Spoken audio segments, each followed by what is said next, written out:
안녕하십니까? 네, 안녕하십니까. 네, 오늘 지난 시간에 이어서 김영남 NK 예총 회장님 모시고 한국까지 오게 된 그 과정에 대해서 쭉 들어보도록 할 텐데, 지난 시간에 그 김정은 가정교사를 뽑겠다고 다 왔다가 신분 그 출신 성분 조사에서 딱 걸렸다고 했지 않습니까? 네, 맞죠. 그다음에 연락도 안 오고. 네. 그래서 북한에 대한 배신감을 키우고, 근데 딱 그게 한국으로 오게 된 계기는 배신감이 돼서 탈북을 할 수는 없잖아요. 네. 근데 뭐 다른 영향 받은 거 있나요? 또? 저는 이제 네.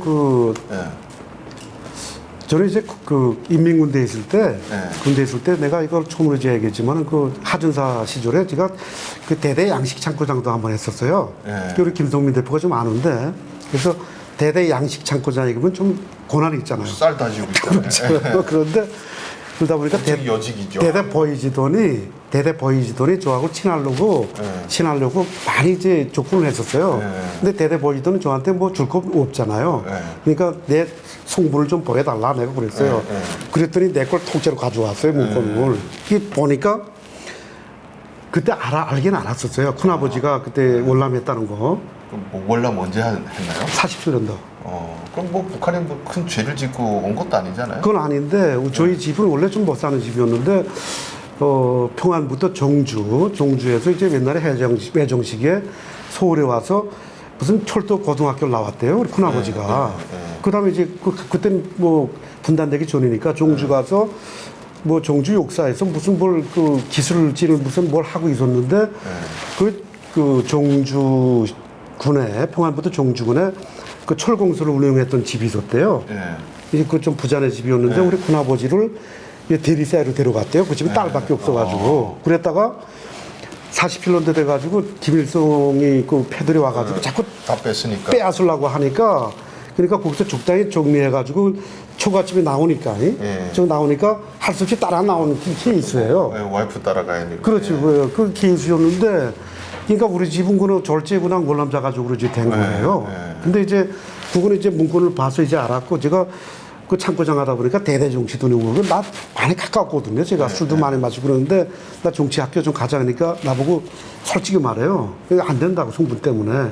그때 이제 약간 트라우마가 좀 있었어요. 이제 군대 있을 때. 그 다음에 내가 이제 그 군단으로 이제 음악 이제 계속 이제 가고 움직였는데, 그때 대해서도 조금 생각은 있었는데, 저희 88년도 저희 어머니가 좀 깼었거든. 88년도 오니까 사금 장사를 하고 있는 거예요. 황해도 하고. 어머니가 50년도 당원이라고 하지 않았어요? 진짜 노당원인데도. 근데도 왜냐면 장사하면서 왜냐면 고난 행군도 전에.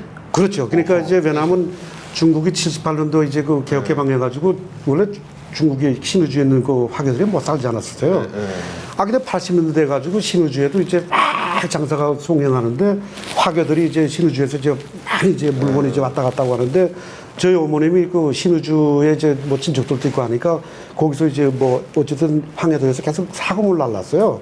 사금을 나누니까 나누면서 신의주는 화교들을 많이 상대를 하잖아요. 그러니까 이 깨죠. 깬 상태에서 그다음 라디오를 좀 많이 듣게 되는데, 제가 제대해서 88년도 오니까 어머니가 남한 방송을 많이 듣고 있는 거예요. 어머니가 노동당원이.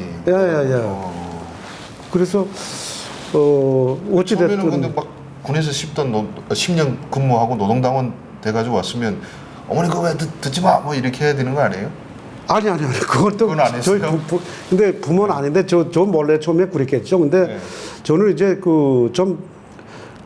돌아가는지, 뭐냐면 중국 개혁개방했고, 그다음에 이제 제가 이제 군사복무하고 제대돼서 왔는데 성분이 좀 안 좋다는 거 좀 얘기 좀 알고는 있지 않았어요. 좀 이제 그런 내용이 있는데 뭐 그걸 떠나서 당성을 떠나서 어머님이 그게 듣고 있더라. 하여튼 그거예요.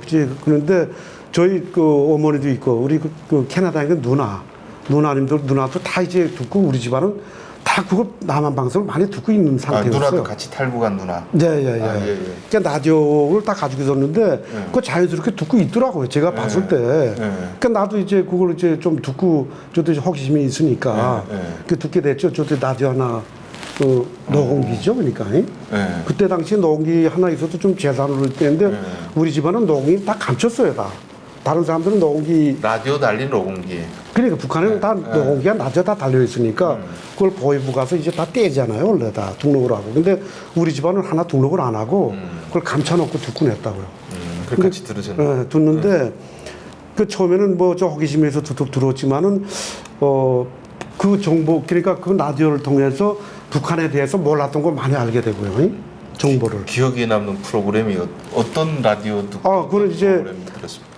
낮에는 아무래도 좀 위험하니까 보통 이제 밤에 이제 듣게 되는데 밤에 12시 되면 12시에 뺑뺑뺑 하면서 하는데 KBS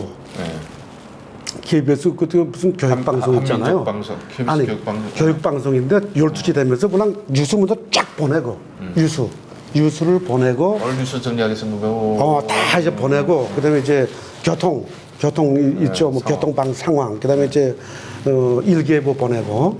그다음에 내가 본 서울 이야기. 내가 본 무슨 서울 이야기 이제 달국민들 나와서 이제 하는 거. 그다음에 이제 어떤 분들 이제 사설로 뭐 노동당 간부들에게 이런 게 보내는데 그건 거기서도 있고 재미난 것도 있겠지만은 앞에서 보내는 그 뉴스가 제일 생뚱했어요. 그 뉴스를 통해서 북한에 대해서 북한을 이제 좋은 것들만 내보내니까 우리가 모르는 것도 북한에서 이제 알려주고요. 그다음에 이제 소위 이제 김일성, 김정일이 이제 외국에 나간 것도 다 알고 알려주고. 근데 외국 사람들이 거기에 대해서 뭐를 이제 상의했다는 거. 그러니까 앞으로 북한에 들어간 다음에 이제 또 뭐 초청을 해서 또 뭐 이게 그 나중에 뉴스가 나오니까 그 정보가 굉장히 상큼했어요. 라디오를 한번 들으면 그 마약 같지 않나요? 그건 못 되지 않아요? 그거? 그거 못 돼요. 한번 듣기 시작하면 그거 없으면 못 살 것 같아요. 여기 지금 우리 집사람이 나 혼자서 들으니까 집사람이 많이 처음에 겁을 냈어요. 무섭다고 해가지고 이 사람이 누구한테 말을 못하니까 내 친구들 오잖아요. 친구 와서 가까운 친구에서 밥 먹고 술을 한 잔 먹으면 우리 일진의 아버지 참 무서운 사람이라고 계속 그러곤 했어요. 라디오 듣는다고. 말을 못하겠으니까. 근데 이제 그 집사람도 이제 처음에 무서워했는데 몇 번 듣게 했더니 딱 2달 들으니까 이 머리 돌아가더라고요. 뭐라고요? 아이고 우리 지금까지 속아 살았다고 살았다고 하면서 그때 당시는 이제 그 집사람이 그때 이제 라디오 듣고 할 때는 좀 나중에 듣게 됐는데 이제 그러니까 97년도 98년도 많이 굶어 죽었잖아요. 북한에 300만 명이 굶어 죽었는데 그때 보면 우리는 먹고 살지만은 밖에 나가 보면 완전히 이건 전쟁터도 그런 전쟁도 없잖아. 막 굶어 죽고 하니까 그 상태에 라디오를 들으니까 이제 모든 게 다 실감이 온 거죠. 그러니까 이 나라는 완전 썩었다고 해요. 희망도 없고. 믿음이 가든가요, 라디오에서? 좀 가요. 가는데 뉴스만 그러니까 그 뒤에 거는 이제 내가 본 서울 이야기라든가 그다음에 이제 노동당 간부들의 그거 만들 수 있잖아요. 근데 뉴스 나오는 거 있잖아 보니 그건 속일 수가 없는 거죠. 그러니까 뉴스는 북한 사람들도 보지만 남한 사람들도 다 같이 듣는 뉴스이기 때문에 그게 굉장히 저는 좀 실감이 있었던 것 같아요. 그렇게 됐어요. 그래서 뭐 가정교사도 출신 성분도 안 되고 뭐 일단 남조선을 가야 되겠다. 그건 이제 88년도인데 저희 어머니가 이제 94년도 돌아갔지만 엄마는 늘 항상 라디오 듣고 엄마는 벌써 뭐랄까 굉장히 남한을 굉장히 동경했어요. 그러니까 돌아가기 전에도 자기 서울 가서 살고 싶다고 계속 그랬어요. 그게 아들한테 꿈을 심어주고. 식구를 심어준 게 어머니는 돌아갔지만은 그제 그 꿈이 지금 나한테로 실현된 거죠. 뭐. 그러면 그 떠날 때 가족도 데리고 그때 자식들도 있었나요? 그 가족이 이제 왜냐면 우리 아들이 그때 이제 7살이고 딸내미가 3살이었어요. 3살. 그러니까 초등학교 1학년 들어갔고 아들은. 그러니까 우리 딸내미는 뭐 3살밖에 안 됐으니까 저희 집사람 그다음에 우리 아들 딸 그다음에 이제 우리 누나 가족. 누나는 어떻게 합세했어요? 누나도 저 같아요. 라디오 듣고. 라디오 듣고 같은데 떠나는 거는 자기네끼리 떠나는 건 좀 그렇잖아요. 그러니까 서로 이제 북한이라는 그 나라는 서로 이제 그 형제들끼리도 준비가 돼야지 말을 하지. 잘못하면 형제가 고소할 수 있는 나라 아니에요. 거기는 고발할 수 있는 나라이기 때문에 그 누나 가족하고 우리 가족은 그런 주문에서 가까웠어요. 그래서 다른 형제들은 또 알 수가 없고 그래서 같이 이제 통한다거나 뭐 하더니 그러니까 준비된 가족이 두 가족이 합세해서 같이 움직인 거죠. 두 가족이 몇 명이었어요? 7명에. 7명. 근데 그러니까 가다가 잡히면 그래 간부였잖아요. 차원이 그렇죠. 엄청나게 예. 받을 수 있다는 거 다 생각하고. 생각하고 있는데 저는 이제 그때 당시 이제 그 97년도, 98년도 이제 그 북한 사회를 보면서 이제 네. 김정일이 그때 이제 뭐 그 송군 정치라고 해가지고 백성들 다 굶겨주고도 아예 완전히 갖다 가지 않지 않았어요. 그러니까 그때 당시에 봤을 때 앞으로 희망이 없다, 북한은. 근데 우리가 방송을 통해서 우리 민족이 희망이라는 게 나만이라는 거 알고 있었지 않았어요. 그 여기 또 국민서도 또 다 알고 있었고, 그다음에 여긴 자유가 있다는 것도 알고 있었고, 그 제가 뭐 성분이 안 좋기 때문에 거기서 희망이 없잖아요. 차라리 저희 그냥 뭐 자유를 향해서 가자 했는데 저는 이렇게 생각합니다. 그러면 가족을 가다가 만약에 잡히면 우리 죽을 수도 있잖아요. 예. 그럼 앞으로도 지금 우리가 봤을 때 우리가 우리가 간부가 아니기 때문에 지금 우리가 먹고 살지만은 앞으로 순서대로 앞으로 죽을 거 아니에요. 어쩌면이. 거기서 그래서 자유라든가 자유를 찾는다는 게 목숨을 좀 우리가 담보를 해서 정말 이렇게 그 희생을 감내해야 자유가 있다는 거를 저희가 알았기 때문에 또 나올 수밖에 없었죠. 듣다 보니까 두 가지가 궁금한데 네. 우선 첫 번째로 그 뉴스가 이제 막 이렇게 듣는다 하지만은 네. 그 음악도 나올 거 아닙니까? 한국의 음악들. 네. 음악 하시는 분들 한국 음악 그때 딱 들으니까 북한 음악 공부만 했던 분이 들으니까 어떤 생각 드셨어요? 그때 뭐 보통 이제 낮에는 못 듣잖아요, 저희가. 낮에는 못 듣고 밤에 시간에 듣는데 그때마다 좀 아련한 그런 음악들이 나와요. 제가 봤을 때니까 이제 뭐 바람아 무슨 그렇게 좀 아련하고 좀 그 밤에 이제 맞는 서정적인 그런 노래들이 좀 들었던 것 같은데 저는 이제 뭐 그 라디오 뭐 하도 많이 들었으니까 항상 뭐 사상은 이제 뭐 남한에 대해서 동경하는 쪽이었으니까 뭐 그걸 보고 북한 남한의 음악을 듣고 자연스럽다. 정말 사랑을 마음대로 노래할 수 있다. 제가 또 그런 쪽이었고 뭐 크게 감명 자주 많이 들었으니까. 네. 그럼 두 번째 질문인데 네. 그 지금까지 탈북민들 많이 인터뷰 해보면 주로 함경도, 양강도 쪽에서 많이 왔거든요. 그렇죠. 그러니까 신의주 쪽에서 탈북이 오신 분들은 아마 지금 제 유튜브도 처음인데 이 고난의 행군 시기에 다른 데서는 많이 굶어 죽고 했는데 신의주는 그래도 국경 도시지 않습니까? 네. 그리고 엄청 잘 사는 도시잖아요. 네. 거기도 꽃제비들이 많고 막 굶어 죽고 막 그랬나요? 고난의 행군 시기 신의주 상황이 어떤지 궁금하거든요. 거기 이제 원래 95년도 김일성이 이제 사망하고 95년도인데 그때 이제 함경북도는 벌써 4년도 어느부터 배급을 좀 안 줬다는 말을 들었어요. 90년도부터 안 줬어요. 함경북도는 줬다 말았다. 근데 우리 평안북도는 신우주는 95년도부터 5년도부터 밀려주기 시작했어요. 94년도까지는 다 배급을 줬는데 그것도 좀 앞쪽이니까 그래서 95년도부터 밀려주기 시작해가지고 96년도부터 그때 배급을 그대로 안 주기 시작했어요. 안 주기 시작했는데 그러다 보니까 그냥 외화벌이 뭐 한다고 해서 그냥 이제 왜냐하면 그 중국하고 이제 단동하고 이제 압록강 철교가 있으니까 그 소위 이제 평양에 있는 그 외화벌이 그러니까 뭐 중앙기관의 외화벌이고 뭐 다 신우주로 몰렸어요. 그러다 보니까 신우주 사람들은 거기서 이제 넘겨봐서 그 사람들도 이제 착복을 해야 되니까 뭐 중앙에서도 와서 뭐 외화벌을 해도 그렇고 이 사람들이 거기서 외화벌을 해가지고 자기네가 돈을 이제 벌어서 자기 개인들한테 수중에 요해야 되잖아요. 그러면 그걸 신우주에다 팔 수밖에 없어요. 왜냐면 나다가 팔 수는 없잖아요. 그러니까 신우주에서 팔다 보니까 소위 밀가루를 팔아도 밀가루는 뭐 지방에서는 뭐 100원이라고 하면 신우주에서는 50원이면 살 수 있잖아요. 그러니까 그러다 보니까 그렇게 해서 보니까 각 지방에서 그냥 신우주 다 몰린 거예요. 그 외화벌이 한다고 해서 밀가루 가지고 들어가다 보니까 그 신우주 사람들은 거기서 좀 수혜를 본 거죠. 그러니까 뭐 거기 고관꾼 그냥 뭐 무역한다 하는 사람 사기꾼 그냥 다 몰려들었어요. 거기.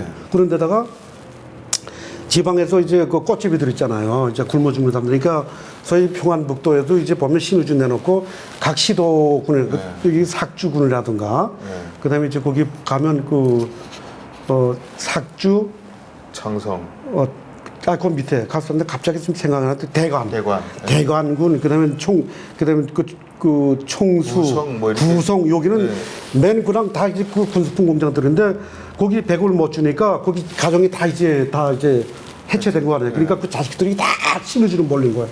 신우주로 몰려가지고 겨울인데 조그만 애들이, 작은 애들이 그냥 여름 옷 입고 있는 거예요. 예. 여름에 나온 애들이니까. 그 신우주로 와서 굶어 죽으니까 이제 좀 몰렸는데 엄청나게 아침에 자고 일어나게 되면 아파트 그 계단마다 계단에 얼어 죽어 있어요. 이제 그런 것들도 좀 있었고요. 그때 굉장히 그 가슴 아팠어요. 이제 그런 내용 이제 한 잘 번은 사는 지역인데 또 잘 산다고 꽃집이들이 많이 오니까 시체가 또 많겠네. 예, 그렇게 하고 이제 지금도 생각하면 저 총진에서 있지 않습니까? 총진에서 네. 부채마 가지고 그 총진 신우주 중에 그냥 엄청나게 이제 왔는데 그 신우주에서 이제 개인들이 이제 맥주를 만들었어요. 맥주를 만드는데 그 북한에는 그저 식수라는 게 그 깨끗하지가 않잖아요. 그러니까 그거 가지고 이제 소위 이제 맥주를 만들어 가지고 그러니까 이제 총진에서 부채마 가지고 와 가지고 거기서 밀가루 박아 가지고 이렇게 기차가 또 그 뭐 일주일에 한 번씩 다니니까 그냥 총진 사람들이 그냥 몇백 명이 막 띠로 다니면서 이제 밀가루를 가지고 이제 산더미처럼 싸놨다가 이제 들고 가는데 그럼 그 사람들 먹고 살아야 되잖아요. 그러니까 신우주 와가지고 이제 그 맥주 개인들이 예. 만든 맥주 먹고 콜레라 걸려가지고 또 죽은 사람들. 아예 가슴 아파요. 아무튼 뭐 그런 상황을 보면서 탈북을 그러면 딱 작정하고 떠난 때가 언제입니까? 그 이제 98년도 신우주에 떠난 거는 2월 21일 날에 떠났어요. 아, 그러니까 아주 탈북 초창기 탈북민이시네요. 98년, 네, 그렇죠. 네. 그렇게 되는데, 그거는 이제 왜 그러냐면 중국에는 그 이제 신우주에는 이제 화교들이 많잖아요. 네, 화교들이 네. 많으니까 중국 사정을 많이 아는 거예요. 네. 사람들을 통해서. 그리고, 중국말도 좀 배웠어요, 제가. 그다음 탈북하려고 하니까 지금 공부하고. 한 3개월 동안에 중국 단어를 한 였어요, 제가. 그러니까 천자. 그러니까 그 중국은 이제 뭐 한자도지만은 그 송대하고 있잖아요. 그러니까 용어로 되어 있는 그 부르는 게 또 있잖아요. 송디어라고. 예. 송조라고 한단 예, 말이에요, 우리말로. 송디어. 예. 그러니까 중국말로 송디아오. 예. 그러니까 원래 니하오 하면 니하오 하면 니하오를 용어로 소개하는 게 또 있잖아요. 예. 한자가 있지만 이거 그거를 해가지고 한 천자를 잡아였고요. 그리고 이제 저기 이제 중국 가게 되면 그 음력설 되게 되면 그냥 전 국민이 막 움직인대요. 예. 그때 이제 가족이 움직이면 괜찮겠다 싶어가지고 그래서 이제 제일 추운 겨울날에 이제 떠나게 됩니다. 탈북 얘기는 또 재밌을 것 같은 생각이 드니까 그것도 네. 한번 다음 시간에 계속 이어서 한번 들어보도록 하겠습니다. 오늘 볼 시간이 많이 지났고요. 자, 오늘 NK 예총의 김영남 회장님 모시고 그 고난의 행군 시기 신의주 얘기는 좀 듣기가 어려운데 근데 지금 말투도 지금 신의주 말투 그대로 쓰시는 것 같은데요. 그래요. 예. 그러니까 저는 신우주인데 사투리가 아니고 옥양이 이제 평안도 이제 옥양이고 이게 뭐 사투리로 하게 되면 밥 먹었네 뭐 이런다든가 그건 사투리란 말이에요. 근데 옥양이 이 평안도 옥양이 돼서 좀 죄송합니다. 야인 시대 그 시라소니가 뭐 평안도이고 뭐 억양하는데 비슷한가요? 그렇죠, 비슷해요. 잘했네. 약간 비슷해요. 그러니까 신인 사람이 잘했다고 하면 잘하는 겁니다. 그렇죠. 예, 그 다음 시간에 또 그 탈북 스토리 한번 들어보도록 하겠습니다. 예, 긴 시간 동안 시청해주신 모든 분들 진심으로 감사드립니다. 네.